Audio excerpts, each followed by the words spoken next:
Hello friends, welcome to my channel. आज हमारा Fortran 90 का थर्ड लेक्चर है, arithmetic expression in Fortran 90। Video के लास्ट में आपसे कुछ क्वेश्चन भी पूछूंगा, तो आप पूरा वीडियो ध्यान से देखिएगा। आज का हमारा ऑब्जेक्टिव है arithmetic expressions, assignment statements and intrinsic functions. Arithmetic expression क्या होते हैं? आपके मैथ्स में जितनी भी इक्वेशन है वो सारी क्या है? Mathematical expression. जब हम उन एक्सप्रेशंस को कन्वर्ट कर लेते हैं फोर्टन 90 में, तो हमारे पास जो एक्सप्रेशन बन के आता है उसको हम बोलते हैं अर्थमेटिक एक्सप्रेशन। इसकी डेफिनेशन क्या है? An arithmetic expression is a series of variables name and constant connected by arithmetic operation symbols, namely addition, subtraction, multiplication, division and exponentiation. इसका क्या मतलब है? एक ऐसी सीरीज जिसमें वेरिएबल और कांस्टेंट को कनेक्ट किया जाता है अर्थमेटिक ऑपरेटर्स से, और वो अर्थमेटिक ऑपरेटर्स आपके क्या होंगे? एडिशन, सब्ट्रैक्शन, मल्टीप्लिकेशन, डिवीजन और एक्सपोनेंट। इसको मैंने क्लासिफाई किया है टू टाइप्स में, इंटीजर एक्सप्रेशन और रियल एक्सप्रेशन। यहाँ पे मैंने इसका एग्जांपल भी लिया है, जैसे y is equal to x square plus 2x plus 8। ये आपका क्या है? एक मैथमेटिकल एक्सप्रेशन है। इसको कन्वर्ट करते हैं 4 to 90 यानी कि अर्थमेटिक एक्सप्रेशन में, तो हमें क्या मिलेगा? y is equal to x double star 2 plus 2 star x plus 8। ये आपका क्या है? एक अर्थमेटिक एक्सप्रेशन है। यहाँ पे x, y, 2 और 8 क्या है? आपके वेरिएबल्स और कांस्टेंट है। और जो आपको सिंबल्स दिखाई दे रहे हैं, डबल स्टार प्लस स्टार, ये आपके क्या है? Arithmetic operators. इनके अलावा मैंने यहाँ पे अर्थमेटिक ऑपरेटर्स को क्लासिफाई किया है, जैसे addition, subtraction, unity, minus, multiplication, division, exponential. आपके किसी भी एक प्रोग्राम के अंदर जो माइनस का सिंबल है वो सब्ट्रैक्शन का भी काम करता है और यूनिटी माइनस का भी काम करता है। इसके बाद है इंटीजर एक्सप्रेशन। इंटीजर एक्सप्रेशन क्या होता है? जब आप अर्थमेटिक एक्सप्रेशन में सभी वेरिएबल्स और कांस्टेंट को इंटीजर डिक्लेयर कर देते हो, तो आपका जो अर्थमेटिक एक्सप्रेशन है वो कन्वर्ट हो जाता है इंटीजर एक्सप्रेशन में। इसकी डेफिनेशन क्या होगी?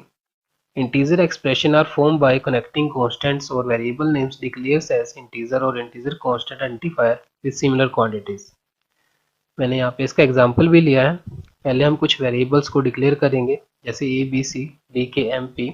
ये सभी क्या है? Integer variable. और एक नेम्ड कांस्टेंट लिया है मैक्स, जिसको मैंने असाइन किया है 20। अब कुछ एक्सप्रेशन देखते हैं कि वो क्या इंटीजर एक्सप्रेशन बनेंगे या नहीं बनेंगे। फर्स्ट है हमारा माइनस ए प्लस बी। ये एक इंटीजर एक्सप्रेशन है क्योंकि ए और बी को हमने क्या डिक्लेयर किया है? इंटीजर। उसके बाद है P by M plus max. ये भी आपका इंटीजर एक्सप्रेशन है। इसके बाद है A minus B plus J. ये आपका इंटीजर एक्सप्रेशन नहीं होगा क्योंकि जे को हमने डिक्लेयर ही नहीं किया। इसके बाद है के डिवाइड मल्टीप्लाई एम। ये भी आपका इंटीजर एक्सप्रेशन नहीं होगा क्योंकि किसी भी एक्सप्रेशन के अंदर आप दो ऑपरेटर्स को एक साथ नहीं लिख सकते। यहाँ पे डिवीजन और मल्टीप्लाई को एक साथ लिखा हुआ है, तो ये अलाउड नहीं है। इसके बाद है ए माइनस 4.0। ए माइनस 4.0 भी आपका इंटीजर एक्सप्रेशन नहीं होगा क्योंकि ए तो हमने डिक्लेयर किया है, लेकिन 4.0 आपका रियल कांस्टेंट है। इसके बाद है रियल एक्सप्रेशन। आप जब अर्थमेटिक एक्सप्रेशन के अंदर सभी वेरिएबल्स और कांस्टेंट को रियल डिक्लेयर कर देते हो, तो आपका क्या बन जाता है? एक रियल एक्सप्रेशन बन जाता है। इसकी डेफिनेशन क्या है? Real expression are form by connecting constants और variable names declares as real और real constant identifier with similar quantities. यहाँ पे मैंने इसका भी एक एग्जांपल लिया है। पहले हम कुछ वेरिएबल्स डिक्लेयर करेंगे, जैसे एक्स वाई जेड डी के एम। ये क्या है? Real variable. इसके बाद मैंने नेम्ड कांस्टेंट को डिक्लेयर किया है मैक्स को, और इसमें वैल्यू असाइन की है 3.14। इसके बाद हम देखेंगे कुछ एक्सप्रेशन जो रियल एक्सप्रेशन होंगे या नहीं होंगे। पहला है हमारा माइनस एक्स प्लस वाई। ये एक रियल एक्सप्रेशन है क्योंकि एक्स और वाई क्या है? हमारे रियल वेरिएबल। इसके बाद D by M plus max, ये भी आपका रियल एक्सप्रेशन है। इसके बाद है A minus B plus J.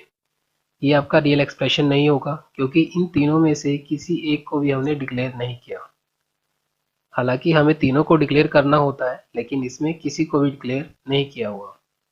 Fourth है हमारा के डिवाइड मल्टीप्लाई एम। यहाँ पे दो ऑपरेटर दोबारा से एक साथ आ गए हैं, तो ये भी आपका एक्सप्रेशन ही नहीं होगा, तो ये रियल एक्सप्रेशन नहीं बनेगा। इसके बाद है ए माइनस 4। ये भी आपका रियल एक्सप्रेशन नहीं है क्योंकि ना तो हमने ए को डिक्लेयर किया है और यहाँ ना पे 4 भी आपका इंटीजर कांस्टेंट है। इसके बाद है टाइप कन्वर्जन। टाइप कन्वर्जन क्या होता है, आप किसी इंटीजर एक्सप्रेशन को रियल वेरिएबल के इक्वल रख सकते हो और रियल एक्सप्रेशन को इंटीजर वेरिएबल के इक्वल रख सकते हो। इसको समझते हैं एक एग्जांपल से। जैसे मैंने ABC को डिक्लेयर किया इंटीजर, XY को डिक्लेयर किया रियल। मैंने यहाँ पे कुछ वैल्यू रख दी है इनकी, A equal 4, B equal 2, C equal 5, X 1.0 और Y 3.5। इनको समझते हैं कुछ एग्जांपल से। मैंने यहाँ पे कुछ इक्वेशन लिखी है, जैसे x is equal to A plus B. A और B की वैल्यू रखने के बाद हमें क्या मिला, 4 प्लस 2 यानी कि 6 मिला। अब 6 क्या है, एक इंटीजर, क्योंकि इंटीजर एक्सप्रेशन हमेशा सोल्व होने के बाद हमें इंटीजर वैल्यू ही देगा। अब हमारे राइट साइड में क्या है, इंटीजर कांस्टेंट, लेकिन हमें 6 को किस में असाइन करना है, रियल वेरिएबल में, यानी कि x में। तो 6 पहले किस में कन्वर्ट होगा, रियल के अंदर, यानी कि रियल कांस्टेंट बनेगा। तो 6 को कन्वर्ट होना पड़ेगा रियल में, 6 बन जाएगा 6.0 और फिर ये असाइन हो जाएगा x में। बिल्कुल ऐसे ही y is equal to a by B है। a और b की वैल्यू रखने के बाद 4/2 हमें क्या मिला, 2।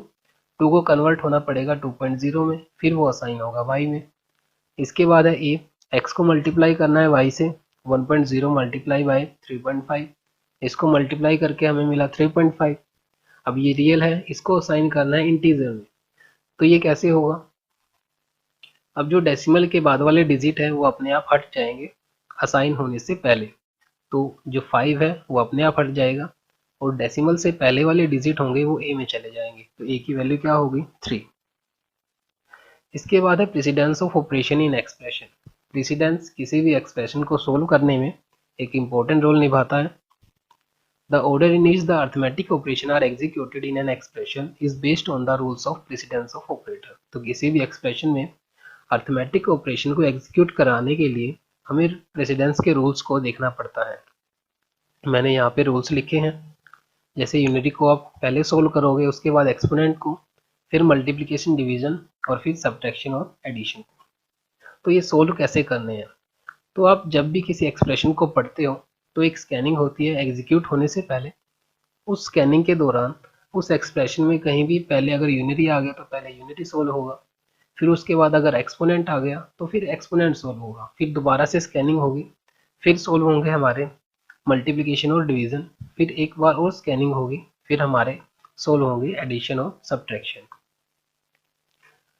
यहाँ पे मैंने एक एग्जांपल लिया है, इन रूल्स को देखते हुए हम इन एग्जांपल को सोल्व करेंगे। हमारा एग्जांपल है -a star b by c plus d by k minus m by d star k plus c. ये हमारा एग्जांपल है। तो सबसे पहले क्या सोल्व होना चाहिए, -a। तो -a सोल्व होगा पहले, फिर उसके बाद क्या सोल्व होना चाहिए, एक्सपोनेंट। एक्सपोनेंट तो यहाँ पे है ही नहीं, तो क्या सोल्व होना चाहिए इसके बाद, मल्टीप्लिकेशन और डिवीजन। तो जितने भी मल्टीप्लिकेशन डिवीजन के ऑपरेटर्स होंगे वो सोल्व होंगे। उसके बाद सबसे लास्ट में हमारा क्या सोल्व होगा, एडिशन और सब्ट्रैक्शन। इस तरह हमारा एक्सप्रेशन जो है वो एग्जीक्यूट होता है। इसके बाद है हमारे पास यूज ऑफ पैरेंथेसिस। हम पैरेंथेसिस का यूज कब करते हैं, parenthesis are used if the order of operation governed by the precedence rules are to be overridden. जब प्रेसिडेंस के रूल्स क्या हो, ओवररिडन हो जाए। इसको एक एग्जांपल से समझते हैं। जैसे 1 और 1 प्लस एक्स इक्वल, हम क्या रख रहे हैं, इसको 1490 एक्सप्रेशन में कन्वर्ट कर रहे हैं। 1490 एक्सप्रेशन में कन्वर्ट करने के बाद हम कैसे लिखते हैं इसको, अगर हमने लिखा 1 बाई 1 प्लस एक्स तो ये गलत होगा, क्योंकि ये हमें क्या देगा, 1 बाई 1 यानी कि 1। अब उसको ऐड करना है x में, तो हमारे पास क्या बचेगा, 1 प्लस एक्स। ओनली क्या बचा, 1 प्लस एक्स, जो कि किसके इक्वल होगा, 1 ओवर 1 प्लस एक्स की, जो कि गलत है। तो इसको हम 1490 में कुछ इस तरह लिखेंगे, 1 ओवर पैरेंथेसिस के अंदर 1 प्लस एक्स। तो ये हमारे पास करेक्ट स्टेटमेंट है। In an expression with a single pair of parentheses, the expression inside the parentheses is evaluated first। तो किसी भी एक्सप्रेशन के अंदर अगर आपको एक सिंगल पेयर ऑफ पैरेंथेसिस दिख जाती है तो सबसे पहले वही सोल्व होगा, उसके अंदर का डाटा सोल्व होगा। जैसे इस एग्जांपल में जो हमारे पास रेड पैरेंथेसिस है उसके अंदर का डाटा पहले सोल्व होगा, फिर उसके बाहर का डाटा सोल्व होता है। इसके बाद है असाइनमेंट स्टेटमेंट। असाइनमेंट स्टेटमेंट क्या होती हैं, an assignment statement has the following form. इसका सिंटेक्स क्या है, वेरिएबल नेम असाइन एक्सप्रेशन। तो हमें राइट साइड में एक्सप्रेशन को ही रखना है और लेफ्ट साइड में वेरिएबल नेम को रखना है। एक एग्जांपल देखते हैं। Price equal rate minus discount, तो रेट माइनस डिस्काउंट आपका क्या है, एक्सप्रेशन, और प्राइस क्या है आपका वेरिएबल नेम। इसके बाद है इनकम, असाइन ग्रोस पे माइनस डिडक्शन प्लस अलाउंस, तो ग्रोस पे माइनस डिडक्शन प्लस अलाउंस आपका क्या है, एक एक्सप्रेशन है, और इनकम आपका क्या है, वेरिएबल नेम।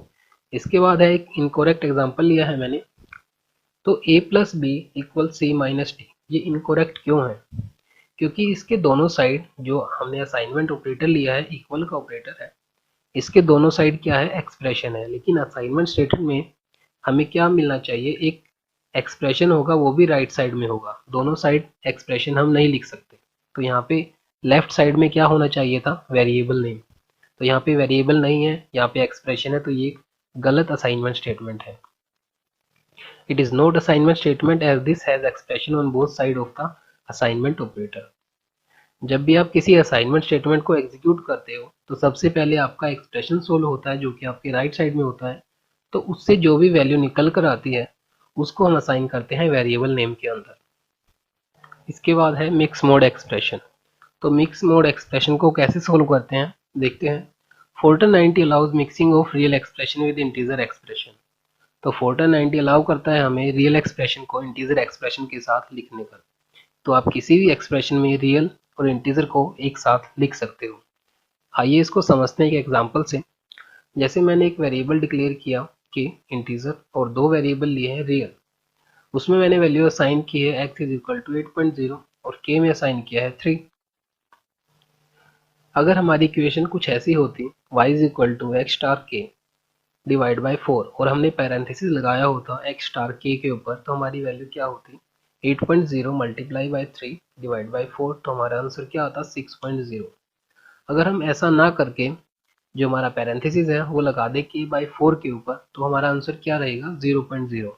क्यों, क्योंकि 3 बाई 4 क्या है, एक इंटीजर एक्सप्रेशन है, और इंटीजर एक्सप्रेशन हमेशा क्या देगा, इंटीजर वैल्यू देगा।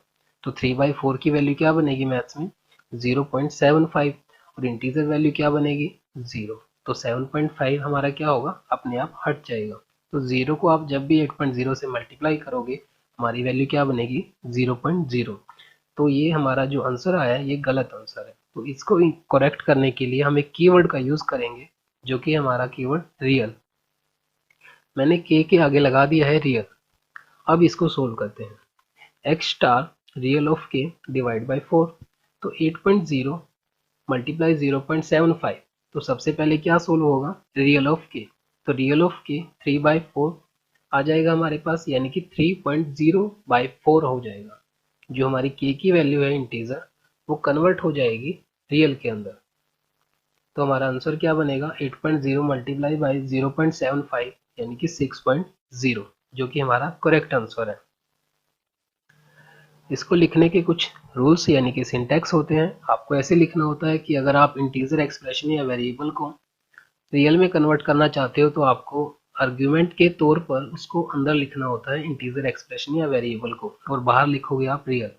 ऐसे ही अगर आपको रियल को इंटीजर में कन्वर्ट करना है तो आप रियल एक्सप्रेशन या वेरिएबल को अंदर लिखोगे और बाहर लिखोगे इंट। इसके बाद है इंट्रिंसिक फंक्शंस और बिल्ट इन फंक्शन। हमारी फोर्टन 90 की लाइब्रेरी में कुछ पहले से ही फंक्शन बना रखे हैं, उनको हम बोलते हैं बिल्ट इन फंक्शन। इसका सिंटेक्स क्या होता है, फंक्शन का हम पहले नाम लिखते हैं, फिर ब्रैकेट में हम लिखते हैं आर्ग्यूमेंट। ये आर्ग्यूमेंट क्या होता है, आपका आर्ग्यूमेंट कुछ भी हो सकता है, जैसे वेरिएबल नेम, एक्सप्रेशन और कांस्टेंट। इन तीनों में से आपका आर्ग्यूमेंट कुछ भी हो सकता है। यहाँ पर मैंने कुछ इंट्रिंसिक फंक्शन दिए हैं। जैसे जैसे हम आगे प्रोग्रामिंग में इनका यूज करेंगे तब हम इनके बारे में और भी ज़्यादा पढ़ेंगे। तब तक आप इन इंट्रिंसिक फंक्शन को याद कर लीजिए। इनको लिखने के कुछ रूल्स होते हैं। तो रूल्स फॉर इंट्रिंसिक फंक्शन क्या है, तो सबसे पहला रूल है a function may be used in arithmetic expression in a way similar to a variable name. तो एक फंक्शन को जैसे एक वेरिएबल नेम यूज करते हैं वैसे भी हम उसको यूज कर सकते हैं। सेकंड रूल है a function may be used as the argument of a function. तो फंक्शन का आर्ग्यूमेंट फंक्शन भी हो सकता है। जैसे मैंने लिखा साइन ऑफ IABS। IABS क्या है, एक फंक्शन है जो कि आर्ग्यूमेंट बन चुका है किसका, साइन फंक्शन का। थर्ड रूल है हमारा while evaluating the arithmetic expression any function appearing in it have the highest precedence. तो जो हमने प्रेसिडेंस के रूल्स पढ़े थे उनमें सबसे हाईएस्ट प्रेसिडेंस किसका था, यूनरी का। अगर हमारे पास कहीं पे एक्सप्रेशन के अंदर फंक्शन आ जाए तो सबसे हाईएस्ट प्रेसिडेंस किसकी रहेगी, अब फंक्शन की।